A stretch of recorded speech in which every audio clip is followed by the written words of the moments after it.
যা যুক্তরাষ্ট্র ও ইসরায়েলের ধারাবাহিক আগ্রাসনের জবাবে পরিচালিত হয়েছে। হামলার আগে ইরান আগাম সতর্কবার্তা দিয়েছিল যেন বেসামরিক প্রাণহানি না ঘটে। তবুও রাত ৮টা ৩৯ থেকে একাধিক ব্যালিস্টিক মিসাইল ছোড়া হয় কাতারের অভ্যন্তরে, যুক্তরাষ্ট্রের সবচেয়ে গুরুত্বপূর্ণ ঘাঁটি আল উদেইদ এয়ারবেস লক্ষ্য করে। একই সঙ্গে ইরাকে থাকা মার্কিন ঘাঁটিগুলোকেও টার্গেট করা হয়। যুক্তরাষ্ট্র এবং কাতারের প্রতিরক্ষা ব্যবস্থাগুলো সক্রিয়ভাবে মিসাইল প্রতিহত করতে সক্ষম হয় এবং এখন পর্যন্ত কোনো প্রাণহানির খবর পাওয়া যায়নি। ইরান এই হামলার পর জানিয়ে দেয় এটি একটি প্রতীকী প্রতিক্রিয়া।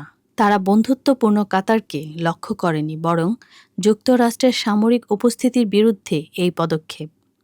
অন্যদিকে কাতারের পররাষ্ট্র মন্ত্রণালয় হামলার নিন্দা জানিয়ে বলেছে, এটি তাদের সার্বভৌমত্বে সরাসরি হস্তক্ষেপ।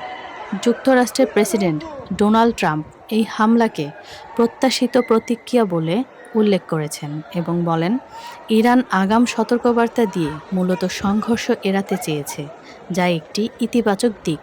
তিনি বলেন, এই ধরনের আঘাত থেকে শিক্ষা নিয়ে শান্তির পথে হাঁটতে হবে। এদিকে এই হামলার ফলে কাতার, বাহরাইন, কুয়েত ও সংযুক্ত আরব আমিরাত সাময়িকভাবে তাদের আকাশসীমা বন্ধ